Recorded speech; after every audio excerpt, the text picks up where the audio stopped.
When inspiration hits, amazing works of art can be created. Lamar Gibbs is the creative mind and founder of Zeus Collegiate, a brand centered around collegiate merchandise. He entered Pacific as a graphic design major in 2005 and was inspired by the merchandise he found at the bookstore to create something more unique, something different. What began as a custom hat made for a Midnight Mania event grew into a brand that is officially licensed through the Collegiate Licensing Committee, carrying apparel such as a t-shirt for last year's Homecoming at Home event and a collection of windbreakers called Project Grayscale, among others. Today, Zeus Collegiate offers over 50 unique designs of collegiate merchandise for Pacific and Sacramento State, with hopes of expanding to collegiate institutions across the country. Please welcome alumnus Lamar Gibbs and Pacific Alumni Association President Erin Mettler. All right, welcome everyone. Thank you so much for joining us today. It is my pleasure. I should introduce myself first. Erin Mettler, I'm the 2021 Pacific Alumni Association President, and with me today is Lamar Gibbs from Zeus Collegiate. Hey, Erin. Lamar was born and raised in South Florida, and from a very young age, he had an artistic skill set and an entrepreneurial spirit. After studying visual arts in middle school and entrepreneurial studies in high school, he arrived at Pacific as a business major with a minor in graphic design. Eventually, Lamar switched his major to graphic design, and he launched the Tiger Collection, a trend-inspired collegiate lifestyle brand, in 2013, and then changed the name to Zeus Collegiate a few years later after expanding designs to other institutions. Today, Lamar enjoys a quiet notoriety amongst Pacificans, new and old, as his designs gain traction through commissioned pieces for events like 2020's Homecoming at Home, and through word of mouth and marketing by those of us faithful purchasers of Alumni and Pacific swag. Welcome, Lamar. Thank you so much for joining us today and being willing to share your story. Hey, Erin. It's good to see you again. How you guys doing? Good. So the first question I have for you is, you're from Florida. What made you think that flying across the country to go to school was a great idea? Sometimes you just have to get away. Like I've been in Florida all my life, and all my family, he's pretty much stayed in Florida. And I saw an opportunity. It was either going to California or going to a university in New York called Alfred University. So it was between those two. So at that time, it was like, do I really want to go to the snow? So that what really sealed it. I didn't, being a Floridian, I wasn't trying to deal with a lot of snow. So I chose Pacific, and so the story goes, to be honest. Did you visit campus before you committed? I did, yes, I did, yes. It's pretty interesting because I visited Pacific's campus. I didn't visit Alfred's campus, but they did have a rep that flew down and had dinner with me in Florida. So it was a lot of commitment, but still, that's the snow versus the sun is what kind of sold me on that one. Plus, being at Pacific, you can go to the snow with a couple hours drive. It's not like it's not here. Very true. That is very true. Well, we are thrilled that you joined Pacific's family. It sounds like, based on your middle school and high school experiences, that you kind of had an idea of what you wanted to do when you arrived at Pacific. Would you say that's true? Pretty much. Like I knew I wanted to be in a very arts-focused occupation from an extremely young age. But getting to where I was today, I didn't see it branching off to where I am now. Originally I wanted to be an animator. I wanted to draw cartoons and animate shows and whatnot. But the only thing that stopped me from doing that is when I started doing it, it was very tedious having to draw the same. This is before, like they had a lot of the computer animation. But, drawing one design, one outline, and then going to the next one and like moving it just a micro, like literally a micro, a very small difference from the first design. You had to do that over and over and over. So after I did that a little bit, I was like, nah, this isn't for me. No. So I totally switched it up. Awesome. So talk to me a little bit about your experience at Pacific. How did being at Pacific shape your journey to where you are today? Pacific was very different in a good way, because it was totally like it was a total culture shock from where I moved when I was back in Florida to moving to Pacific, because total culture shock, the weather change. One thing I didn't know is that, I assume, coming to Northern California, it would be, still sunny and hot, but it was a different type of heat there. In Florida, I'm used to humidity. When I got there, it's like oven heat. It Uh-huh. was totally different. It felt like I was, when you open the oven for the first time, that's what it felt like. So, so I mean, once I got used to that and um, got used to like embrace the culture and really started to make a lot of friends, I really began to enjoy Pacific. It was to put it frank, a very like nurturing experience. Growing there because a lot of the friends that I met at Pacific, I'm still very close with them. Growing there, even in terms of the professors, still close with a lot of the professors, and Hmm. also in terms of the trajectory that my career path took. Like I said, I didn't see myself ending up in collegiate apparel. I just, I figured I would go to Pacific, get a degree in graphic design, and then see where that would take me. But I had no vision of this, to be honest. So, how did you start designing many of the works that are used at Pacific? Was there a specific event or Mm. challenge that drew you to create something? Well, starting off, I was a part of ASUOP and I was a graphic designer there. So that's kind of what really led me to start creating a lot of the works that you still see today at Pacific. Um, so from there, it also allowed me to branch out into more areas and to meet more people. And as kind of like as my network grew, I was able to gain many more freelance positions, many more positions within the Stockton community. Hmm. And a lot of it actually just came by word of mouth, which is very surprising to me. So, I heard something the other day about you putting Easter eggs on campus. Can you tell us about that? Yes, so that started when I began as the company as the Tiger Collection. So there was no Zeus Collegiate at the time; it was just all focused directly on University of the Pacific. And one thing that I really wanted to do is I wanted to engage the customer base, engage the students, give them something fun, give them something they could do, on those weekends when they're studying hard, you need a quick break, something random. So what I would actually do is it wasn't, as you would say, physical Easter eggs. There were a lot of my products that I had designed. I would take them and I would take a photo of the product, and then I would package the product in a very discreet bag. It was like a gray poly mailer, and I would take that product. So I would take this was all done on Instagram at the time too. So I would take a photo of the product, a photo of the product in the bag, and then I would take a photo of where I was placing the bag on campus, but it would be a very micro level photo. So instead of it being the whole soccer field, it was actually maybe the green grass next to the white sideline. So that way you kind of have you thinking, where's this green grass at? Where's this white sideline? Is it a soccer field? Is it, field hockey field? Where's it in particular? So I Hmm. did that a lot. So from oh man, it was fun because I think we have some pictures of it that we'll put up a little bit later. But there were some where on the soccer field. There were some that I did when they after they built the Rosa Center. There was times where I would hide them around various departments around campus.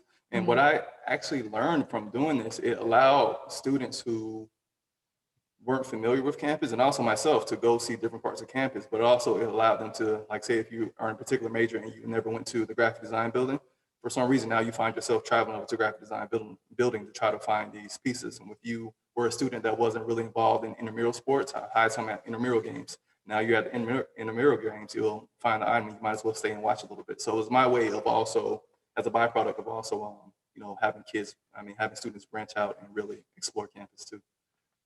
So, when they found the package, were they supposed to take a picture of what was inside and also tag you? Or, I mean, what was Yeah, that kind of interaction? yep. When they found the package, they were indeed supposed to take a photo.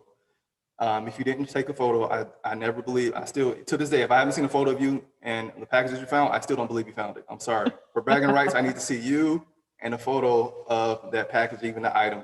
Um, so it really came down to bragging rights because I'm talking, when I first started, it was a very like small word of mouth type of thing. But when I really started getting a following, I would post on Instagram, then you would just instantly see reposts, tagging, trying to get all their friends to join in. And it was pretty cool. I would have some students that would also messaged me on Snapchat because, mind you, at this time, nobody knew who I was. So at this time, there were only a few people who might have seen me in passing, that might have ran across me as I was hiding something, and I was like, I'm not hiding anything. But they eventually like put two and two together, and we stayed really close friends. But they would message me all the time, like, look at all these people, looking for this prize. They would sometimes Snapchat all the students, because I wouldn't actually be there, so I wouldn't see it. I would just see when they're posting, but they would Snapchat like all the students looking for these items, and I thought it was so cool having that behind the scenes look at what was really going on.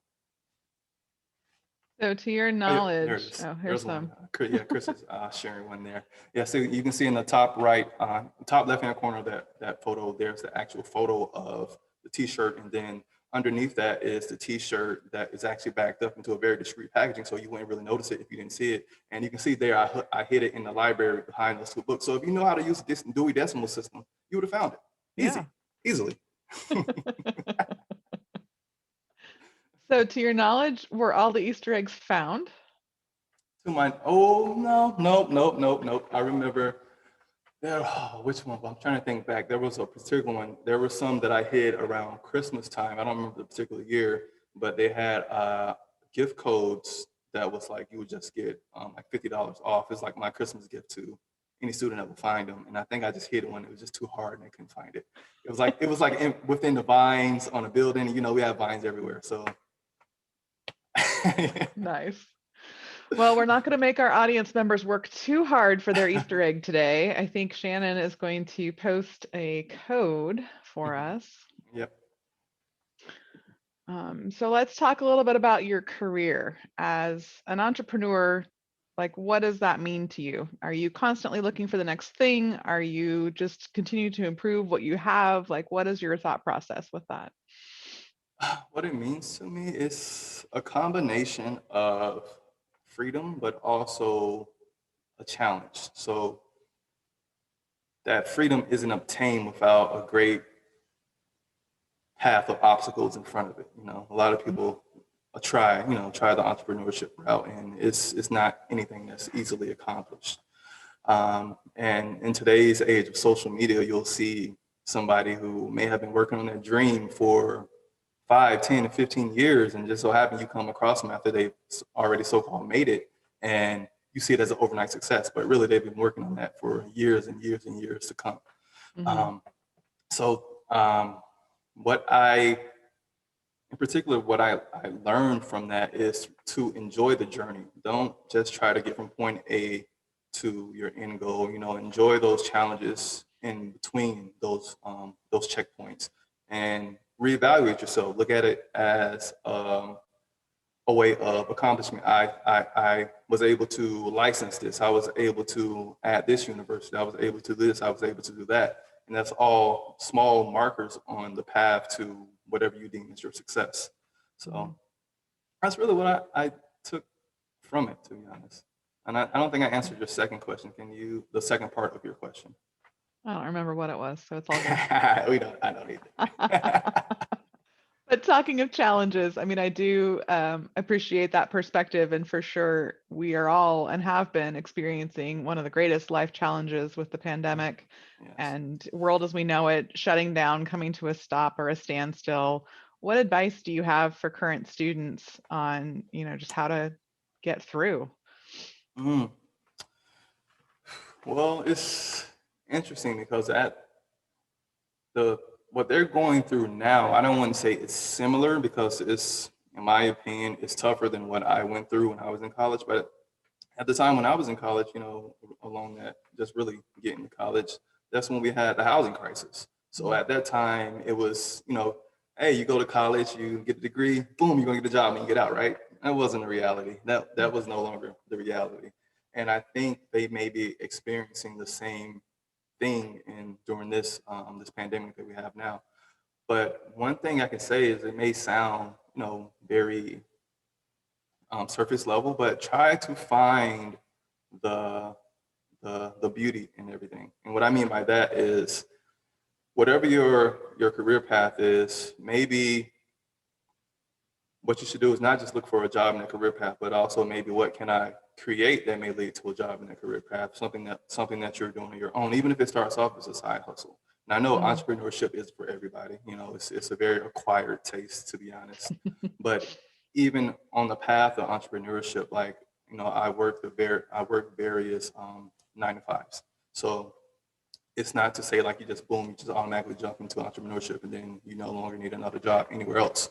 That's not the case. But what I'm saying is that I recommend that, you know, explore all options in finding the beauty of the situation. You know, now that there are a lot of opportunities that are remote, which weren't as much so when I graduated. There's a ton of opportunities that because of this, you know, even though there's a bad side to it, there was also some gems that came from it. So from being able to work remote to you know, being able to spend more time with your family, and also when we were still are on lockdown and quarantine, you could, you know, take that time to read, learn something, and try to grow your vision of what you see yourself becoming. It's like this is the one time the world actually stood still. And I say this a lot of time because growing up, like I've had times, you know, you go through like a family member dying or any type of hardship, and it's like for you the world stands still, but everything around you, the world keeps going, it keeps moving. Nobody really cares about what's going on with Lamar. Nobody really cares what's going on with Erin because they don't really know our story. But this is the one time where the world literally actually stood still. So like, what would we do with it now? Yeah, for sure. It's important to find the little things and keep moving forward. So as a designer, do you tend to work by yourself? Do you work with a team? Where does your inspiration kind of come from? As a designer, typically starting off, it was really all by myself. Even a lot of the designs that I create today, a lot of it is still done in terms of producing the designs and sourcing the materials. It's all done by myself. But now I'm getting to the point now where I do outsource certain things to other companies that can do the fulfillment for me, that will help me out. It really just depends on the item, to be honest. Okay. But I still do enjoy, because even before I started Zeus Collegiate, I don't know if a lot of people know that I would print T-shirts for my dorm room. So I still enjoy, you know, printing a few T-shirts here and there to really take it back to where, you know, see my roots, where I came from. You would print T-shirts from your dorm room. I Did your would resident assistant know that? Was that against policy? say this is and that. I think the heat press that I had in my dorm room probably exceeded exceeded the regulations for any type of heating element you can probably have in your dorm room. But then again, As long as you didn't break the circuits, it's all good, right? As long as I didn't break the circuits. But that goes back to another thing. Is sometimes I realize, like looking at it now, is that had I not kind of like pushed the envelopes on a lot of things, I wouldn't be where I am today if I didn't have that heat press. Even though I was nervous all the time, people would come ask for T-shirts, and the room would get really hot. I felt bad for my roommates. The room would get really hot, but I would keep the door open in Grayscale. And even with that, even the same way that I became licensed is because I started, you know, creating apparel that was unlicensed, and I put up a pre-order, and a ton of people bought into that pre-order. And then it was a point where the athletic department reached out to me like, Lamar, we like what you're doing, but we don't like what you're doing. So we need you to get licensed if you want to sell this, sell these items. So I was able to get help going through the licensing process that ultimately led me where I am today. So it all came from not asking for permission, but asking for forgiveness. So some of your favorite pieces, I think Chris is going to throw up a graphic or a gallery of some of them.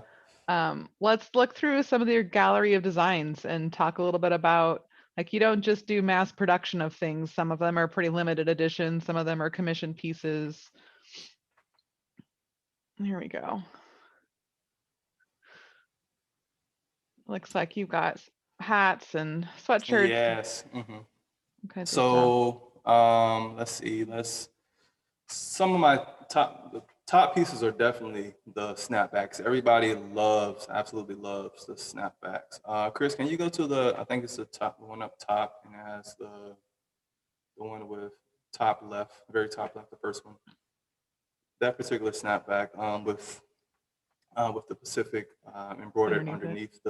So one thing I wanted to do with the tire collection is create apparel that you couldn't really find anywhere else. So I really wanted this, and I still want this to be a very curated selection of apparel. So stuff that I'm creating or that we're creating isn't just run-of-the-mill items. So we want these to be exclusive items to almost generate a following, almost like a cult-like following, where you can't find this stuff anywhere else. So once it's gone, it's essentially gone, right? So, and I even saw in the chat somebody was asking when will the Baby Burns towers be back, and I think I might have some photos of there inside of that folder once we see there.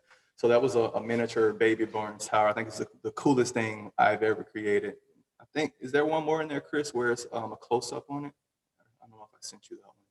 You might have to zoom out. But I think that's the only one. Okay. Well, there is. So if you go to, I don't know if it's still on my website, it may be, but that was a 3D printed Baby Burns tower that okay, there it is. Yeah, that I did in 3 different sizes. Designed it all myself. Found fulfillment, had it produced, and I think it's like one of the coolest items. It's so cute. It's like a baby. Actually, I think I have one. Give me one sec. I think I have one. Not to mention the background rendering, or your background is the rendering of it. That actually that's where it came from. We have some comments in the chat. Specifically, Carol Hirota is asking if the Baby Burns tower is available for purchase still. I would have to bring it back because that was such a limited run. But look how, I don't know if you guys can still see me, but they're so, like, this is one of the sizes. They're so tiny and so cute. Cute, yeah. Right? So tiny and so cute. And it has like all the details of Burns Tower on it and everything. Well, this is a very fun piece. A very fun piece. Well, I know for myself, I didn't know what Zeus Collegiate was, but when I joined the Alumni Association board, I was really frustrated going to the bookstore and finding 2 shirts that said Alumni on them, and that was it. And it was like, wait a minute, there's like a whole population of us out there that would love to represent the university and not look like a college student still. So where's the polo shirts that say Alumni? Where's the hats? Where's the coffee mugs and all that kind of stuff? Yep. So I forget how I learned of your website, but I'm sure it was something to do with the Alumni Association or homecoming. And this jacket actually was my first purchase. I still wear it to this day. I love it dearly. But yeah, I really do find that your designs are unique, and they are a little bit of one of a kind type style. And that's so appreciated. So for homecoming this year, we had to go virtual. And that was a challenge in and of itself, but putting together some swag bags to send out to those of us that registered, I think you might have been a part of some of those options, the t-shirts, and I don't know whether you designed the logo or not, but I did. Yeah, that was fantastic. Talk about how that came about. Was that a phone call from Marche saying, hey, we need you? Let me think back. I don't know if honestly, I don't know who plugged it, to be honest. I do not know who plugged it, but I do remember when I was reached out to, and it was a lot of planning. I knew it wasn't impossible, but it was something because it was very new at the time. This is a time where everybody was still figuring it out. So it's extremely new, but one thing I did know is that I already had the fulfillment system figured out. So if we were to move forward with it, we can already handle fulfillment because we ship to students and alumni and fans all over the country all the time. So, so when that email did come, it was an opportunity that I couldn't pass up on because it's a way not only for me to reach a new customer base, because to be honest, everybody that attends specific or any university may not end up buying anything from a bookstore, any online site, or just any logo apparel at all. They might just go to the university, go to the institution, and do what they need to do and graduate, and may not look back at it. It just depends on the person. But I saw this as an opportunity to get some unique items in the hands of these now alumni, and hopefully it will lead to something else going down the road. And maybe if it is their only shirt, cool. I mean, I'm glad I can be the only one that you ever got from Pacific. Awesome. So where do you see Zeus Collegiate going in the next 5 to 10 years? My next 5 to 10 years, like what I'm planning on now is, of course, branching out to other universities. Right now, I'm licensed with University of the Pacific in Sacramento State, but I have been licensed with Cal Poly, SLO. I've been licensed with I'm blanking, Cal State University Northridge. But it's just a matter, at that time, I felt I was moving so fast that I wanted to pull it back and just kind of reevaluate the trajectory that I wanted it to take. So I pulled it back and just kept it with University of the Pacific and Sac State. And then from there, we're going to branch out to other schools within California, and then also national schools too. And with that, I do think the future is extremely exciting from some of the stuff that I have planned and some of the stuff that I've been writing it down, especially while, in quarantine, just really thinking about how the shutdowns affected different businesses and different ways that I may be able to, give back to help going forward and to, hire people and have different facilities or whatnot. But it's a lot of, what I would say is just subscribe, just hop on our social media and you can just follow us. You'll see what happens. That's the best way, right? Perfect. We do have your social media information in the chat for those of you online and listening in. You're welcome to grab those handles and start following along. Post pictures of yourself and your Zeus Collegiate swag. We're at the point now in this program where we can open it up for questions from the audience. So if you do have a question, please raise your hand, use that feature of Zoom, and I will call on you and you can unmute and ask Lamar your question. We already talked about kind of advice to students. How is the licensing piece? Like that was just, is that easy to do? Is that a bunch of paperwork? Is there, It honestly, for the age that I was and the mindset that I was in at the time, it seemed very scary and daunting. Because of course there is paperwork, it's like, I remember yesterday sitting in an apartment with no furniture in the middle of the room, filling out this licensing paperwork. Like it was something else. I had to do everything from a business plan to like a 5-year plan to how much do I plan on selling products for? Where do I plan on selling these products? What networks do I plan on selling these products in? So networks like, big box retail stores, online. And even when it comes to retail stores, there's different levels of retail stores. So you have like your Costco, that's like a really, really big box, and you can go all the way down to something that's small, like a Walgreens. So it really just depends, So from there and the accounting portion, there was just so much, so many items on the checklist that was new to me. But I persevered and researched as much as I could. And I must say that I have to always give a shout out to Jim and Georgia for really like guiding me along this path, because it wasn't for them, like I said, I would never really thought about this route, but this route has opened up a lot of doors. Because it's kind of like one of those things, like once you're licensed, now you have this portfolio of schools you work with, things you've created. Now, where else can you go now? I can always say, hey, I did this for Pacific. Hey, I did this for, Sac State. I did this for whoever. And then it's kind of like pretty much like a resume, to be honest. So it was a daunting process, but I'm looking back on it. I'm glad I did it. And I would do it again, same way, to be honest. Well, I think Jim Degoni is joining us today. He is. Jim, I saw him on there. You had your hand up and then you didn't. Lamar, how you Hey, doing? Jim. I'm doing well. You're doing awesome is what you're doing.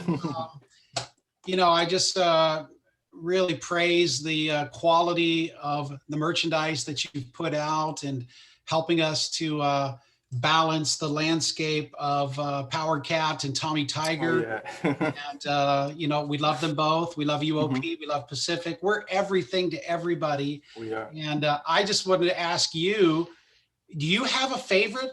I mean, you have so many pieces now, but what's your favorite piece? Honestly, my favorite piece, and you've had some influence in this, is still the original Tommy Tiger snapback. And this is because I have one here. When I first created this snapback, When I first created the snapback, it had a little backstory before I show you the snapback. So when I was working with Jim originally reached out to me because even though we had Tommy the Tiger, I think we were going through some legal stuff, with other schools, whatever. But at that time, we had no digital version of Tommy the Tiger. So I was already licensed at that time. So I was using kind of like my own version of Tommy that I found. Well, I found it online and I traced it, digitally traced it to try to get it as close as to the original Tommy. But I've never seen the original Tommy except for on the main floor of the main gym at that time. That's the only place I saw it. So the original one that I was able to find when I traced it, if you guys can see this, it came out like this, right? So, before I traced it, it came out like this. And then once Jim reached out to me and he sent me some like multiple views of like some photos that we had of the archives of the original Tommy. And I went back and retraced it, and you can see how the difference is now. It's more detailed, and that's all, all because Jim was able to, send me those photos, and I helped retrace them. And it led to what I would say is, there it is. There's the original one on the left and the remastered version on the right. And the original one is still my favorite because it was only a small run of those. So if you have one of those, and that version is never coming back because legally I can't bring it back because it's not the same. It's not the official Tommy the Tiger now. That was kind of the official one before we had the new remastered official one. So if you have one of these, you're sitting on something nice.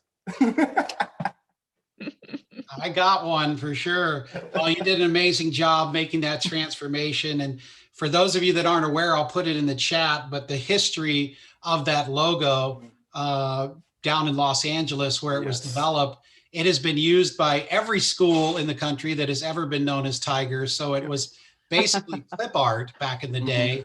And of course, Louisiana State, Missouri, LSU used it heavily, just as Pacific did all through the 1950s. But we used it longer than anybody else.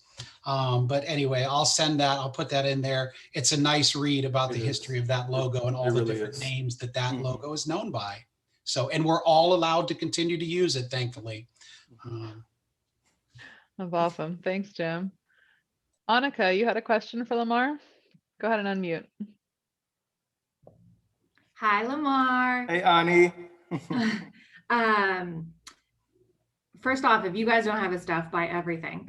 I have hats, I have mugs, I have t-shirts, like I have it all. I started to add a photo of you inside in the slideshow. I really did. The photo of you drinking that out the mug. So I have two questions, if that's okay. One, my first question is, in starting your business and figuring everything out, did you ever do did you ever get silent investors or do any funding of any sort? And what was that process like as a business? And then my second question is there a kind of in general business or an in general example that could be applied to multiple businesses where you had like a big business fail and how you learned from it and, made adjustments for the, next time around? Okay. To answer the first part of your question, when I first started the Tiger Collection, that I had no, I still don't have like any silent investors or any investors at all. It was at the time, I don't think I really had the knowledge to really understand the value in that. I did have people approach me, especially I was like really young. I remember it's like 1 year removed from college, and at this time, one of my very good friends, Jack Sue, he reached out to me. He's like, "Hey, let me help you, grow this." And at the time, I didn't have that mindset to really know what that meant. And it wasn't until, as time went on and I wanted to do more stuff is where it really kind of dawned on me, hey, you could be really using these funds to really push the envelope, to really advance, to really expand, to really hit all these other schools. And it was probably like a couple years ago, when I really started to research that and really dwell. That was actually the time when I had pulled back from when I had 5 schools, so it was growing so fast, I pulled back to the 2. That's when it really dawned on me that, this is something that you could really grow and kind of expand to certain niches. in other institutions, universities. So going from there, to answer your other question, I've had other bigger, larger business, well, not large as I have now, but at that time they were large, that failed. So this wasn't something where I just had like a one-hit wonder. I don't know if anybody's here on the Zoom session here where they were a part of what I deemed William Esquire is what I called it at the time. It was it was William Esquire. I don't have anything with me right now, but William Esquire, it was a brand that I created early on. And the idea behind that brand was, it kind of stemmed also from what's now Zeus Collegiate, but it was all headwear. So with that, I wanted to create really the first version of a full color fitted hat, the kind that you see a lot of them now. And at this time, back then, the only type of hats you could really get were kind of like embroidered hats where you could use a few different colors during an embroidery. But I wanted like a full color, like where you can have an emblem on the front that's like fully CMYK printed, and you have up to a ton of colors on the front of it, whatever you wanted, whatever your heart's desire was for the design. And I remember I did like a launch party at Pacific. I had like special shirts printed. I know some people that still have, but my dad to this day still has one of those shirts, William Esquire, going across, and like little blue and white stars going down the side. It was a full at that time. It was what's known as a full print. You see a lot of them now where the full front of the shirt is printed, but at the time there wasn't a lot of that going, happening. It was really hard to source something like that. So I was giving those out for free, just having it to where this business would be the one that, will have me end up in like lids that will have me end up with on the likes of New Era. But that all just came to like a crashing halt as soon as somebody dropped the first full color window, like way before me. So, there's that, So from there I did learn. I learned from it, and that's what kind of led me. Part of that the things that I encountered doing that transition that led to what is now Zeus Collegiate today. And I like your logo there. I know that logo looks very familiar. I didn't know if I got to mention it, but we commissioned Lamar to do graphic design for our business. And he was, we had never done anything like that. And so working with him, like we felt, obviously I knew him, so he's my friend, but I felt comfortable. He gave great feedback. He made the process like really, really easy.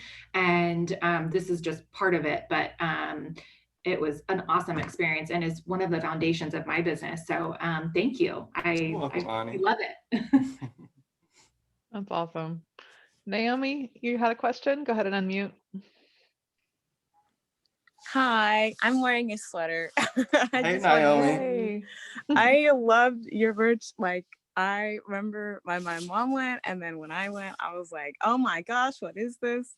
And I even have the snapback. It's like in my closet. So I just wanted to say thanks.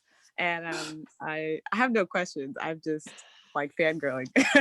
No, thank you for all your support. Because what's strange is that I actually, it's like starting off and still to this day, like if it's something I produce like with my hands, I sign. You'll notice I'll sign on the bottom, thanks Mar or something. I'll actually write on there. I don't know how much longer I'll be able to do that because it's so many orders coming in, but I still do it as I can. But doing that, it allows me to see a lot of the frequent buyers. Like I recognize your names, I see. And also from following on Instagram and stuff of that nature, I'm able to recognize. And so this is like the first time probably the first time we talked, but I knew of you before this. Cool. So I think it's pretty cool. Yeah. And also I kind of am interested. I was also interested, and I appreciate you sharing your story because I know entrepreneurship is a journey, but it's something I'm super interested in kind of pursuing. And so hearing kind of you talk about the business plan and like enjoying the process, which as a grad student now, I'm just like, yeah, it's a process thing. Like you can't just get there with whatever you want to get to. So kind of hearing you affirm that was also nice. So thank you. You're welcome. I mean, I think if you don't have my contact details, I know you you follow me on IG, you can just message me there, or I think you might have just reply to one of the emails that came from Zeus Collegiate too. You have, oh, it's in the chat. It's in the chat somewhere. You can just find it Okay. in the chat. And you can reach out to me, and I can help Sounds you do good. anything. Thanks, man. So again, just a reminder, we do have, thanks to Lamar, a discount code. If you go over to Zeus Collegiate later today, this is a limited time availability until 6 p.m. Pacific today. That is for all of you on this call. So there is a special code to enter at checkout for a special discount, thanks to Lamar. We'll be, what I'm doing is, those of you who tuned in, I really appreciate you tuning in. I really appreciate all the support. So I'm giving a small thank you. So if you follow that link and just add the item to your cart and then use that discount code, then it will make the item free, and I'll be mailing those items out. Once I'm really basing off of how many orders come in, and then that's how I will base on exactly what it is, and I'll email that out. Mail that out to everybody, and it's just as a thank you. That's great.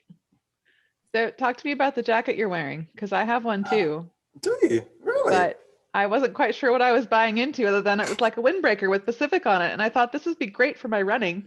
I need something to hold the rain off.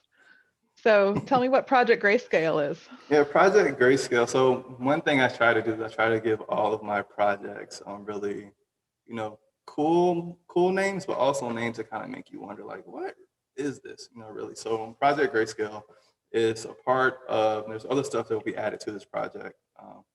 It's just, you'll know. I'll send out some emails for it, but we have a few other things coming, like duffel bags and whatnot. But with Project Grayscale, it was made to really break down by giving a very simplistic version of everything Pacific. So it's all black, white, and gray. It's all like monochromatic stuff. So as you can see here, this particular jacket, I have it in the Power Cat version, the Tommy Tiger version. I have so many versions. I forget sometimes. Sure, but I have a few different. Which Mine's one do you the have? same. It's the Power Cat. You have the Power Cat one. Mm-hmm. But on the side, But also on the side back, there. Oh yeah, it has the. You guys can see here. You can see it better. There you go. Yeah. But yeah, it has one of my versions of Pacific Tiger, one of the designs of the Pacific Tiger word mark that I created some time ago on there. And also on the sleeve, it has like really unique logos. And what I also try to do is I try to bring in some logos that you wouldn't find anywhere else. So I designed these and I got them licensed. So this is like this jacket, a lot of the logos on it. Besides all the logos, besides this one here, you won't find anywhere else. So this is all like Zeus Collegiate exclusive stuff. So that's what I try to do in branching out and creating products. That's cool. Somebody, yeah. I'm sorry, Manny, that I'm reading the chat as I go along, and I see somebody said they missed out on the jacket. But trust me, there'll be more that come. Maybe even some other colors too. But yeah, this is a fun one. Project Grayscale is a really cool and unique project, and I do have other items coming as duffel bags and some other items. So I do recommend that you stay checked in and logged in on that. Nice. We have a question from Shannon Carnes. Hey, I just was wondering if you could walk me or us through like your process of creating new things. Like you started with t-shirts and you have a couple of designs that you created. Like, do you look at that design and say, oh, this would be great on a jacket or duffel bag? Like, how do you get from a sketch idea to like a product and expanding from just t-shirts? Okay, yeah. It starts off, it works both ways. Sometimes I'll just have a design, and then I try to envision where this design will look, this design placement look really good, what products will look good on. And there are sometimes I have a particular product that I want. I was like, you know what? I really want to make this windbreaker happen. What can I put on this windbreaker to make it a really unique piece of Pacific apparel, Zeus Collegiate apparel? So it really works both ways. But when I originally started out, it was just t-shirts. So it was really what design, creative design, pretty much all designs look good on t-shirts, to be honest. It just really comes down to the placement and the printing. But it's like you couldn't go wrong with a t-shirt. So from that starting point, I started with t-shirts, and that's when I branched out to the cap. And I think I may have a version or an image of the first t-shirt. It's the #1 Power Cat. I think Chris may have it in there if we can pull that one up. But that was the first t-shirt that I created. And I think I have a remap. I think I might have sent you the original remastered version. I can tell the story on that too.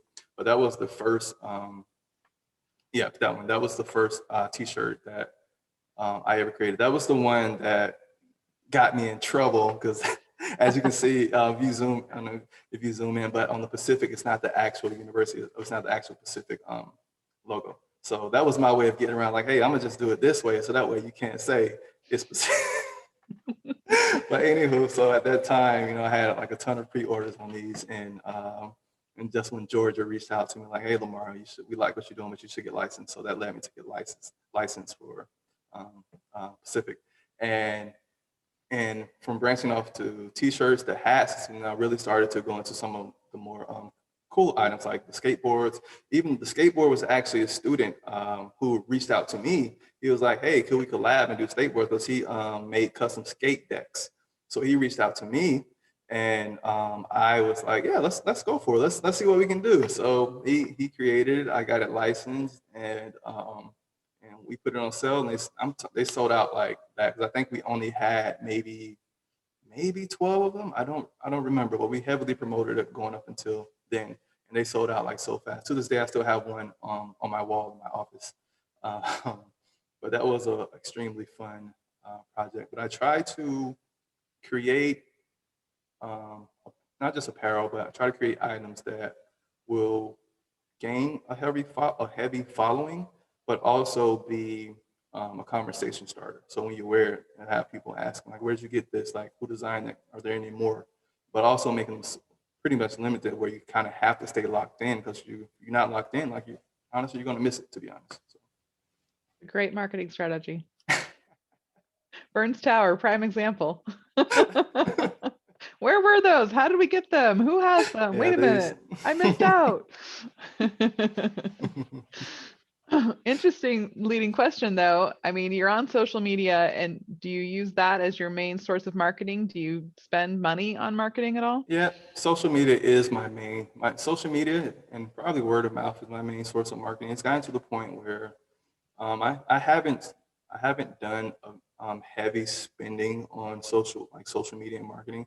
The main times that I will do like social media advertising is around the holiday season, to try to get, you know, new potential customers to at least just come, because I feel like if you just go take a look, then most likely there'll be something there that will persuade you. And if there's nothing there that persuades you, send me an email, and then I can probably, you know, create something that will be of your liking. So Instagram is definitely a valuable tool, and not just Instagram, but social media in general. I kind of learned that at a very early age with the Easter eggs that I would hide, and also just the world that we're in now. We're so social media driven. So I saw that as a way too, is to kind of really honestly gain more following than like an average bookstore. Because typically your average bookstore, they might have a social media account, but they're not going to do the same stuff that I was doing. They're not going to, you know, reach out and try to they're not going to reach out and try to approach the students to get the students to come in and sorry for that phone ringing. It's in one of the offices. I can't get it right now. You can't even hear it. But yeah, so like a bookstore, they wouldn't necessarily spend time trying to really engage. I try to really interact with everybody, that even if you haven't bought anything, if you write a comment, I try to get back to the comment. I try to, you know, tell you how much I really appreciate the input, and especially when you wear an item, you take a photo of it. I really I love that. That's really greatly appreciated. So from there, social media is an extremely valuable tool. It's still, in my opinion, it's underrated, and it's really, honestly, I don't think I would have come as far as I am now without the use of social media. Because you weren't going to find my ad in the newspaper. Come on, let's be real. Well, and even if you did find it, you'd be like, "What's Zeus Collegiate?" Yeah, right. Yeah, you have no idea. There's not a direct connection necessarily with the name until you see the product. It's not. And what's funny is, hopping off of that, It's when I created the tire collection, I called it that because I wanted people to think that it was an official part of the school. That's the reason I named it that. It wasn't because I had a collection of tiger-based accessories. It was like, when you see this logo, I want you to think, hey, there's some division of Pacific. Maybe I've even had I've heard stories of people that went into the bookstore trying to find my stuff because they thought it was sold at the bookstore. And it's like, oh, you have the tire collection? And I remember at that time, like, I would hear stories about how, to this day, I remember when I remember one of the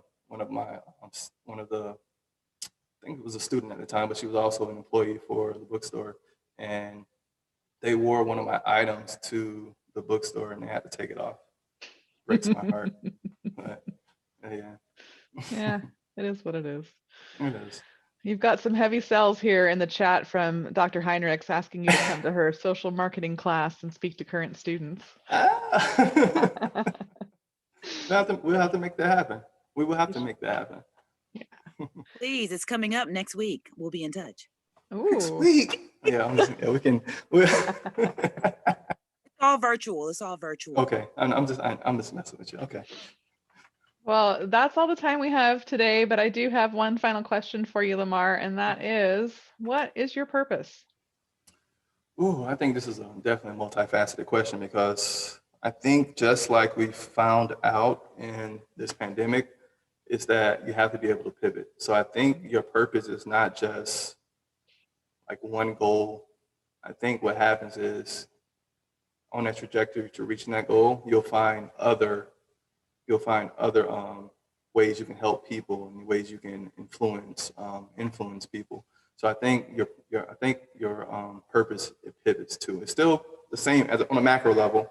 It's the same, but when you go down to a very micro level, it's all over the place. So I think at the macro level, my purpose is honestly to create. I mean, that might sound, very surface level, but it's to create. But through that creation, I'm able to meet and influence a number of people. So there's so many people that I've met today that I had no idea I would meet, had no idea that I would meet. But that also led me to doing stuff for various departments of the Pacific Alumni Association, ASUOP, the University of Pacific in general, Randall for Black History Month, and even that, it led me to meeting so many different people and impacting people in different ways that also in return impacted me. There's a time where I remember through Randall, I was a chauffeur for Anthony Hamilton, driving him here for the Black History Month to perform. And we went to Siamese Street and had dinner. It was me, Randall, Anthony Hamilton, and Anthony's manager. But that was something that, would never have happened, especially just sitting down having a casual conversation with somebody. But he was able to provide me with a lot of insight to really just growing as a person. Mm-hmm. That's awesome. Thank you so much for joining us and being so candid today. Really appreciated the conversation. And you have a lot of kudos in the chat, so make sure you check that out. Oh yeah, you please. go. I have to go through those. Yes. And everybody on the call, please be sure to head over to Zeus Collegiate and make your Please. purchase. Spread the word, wear your Zeus Collegiate gear proudly, and tag Lamar in your social media posts. Thanks everyone for joining Thanks, us. everybody. I appreciate it.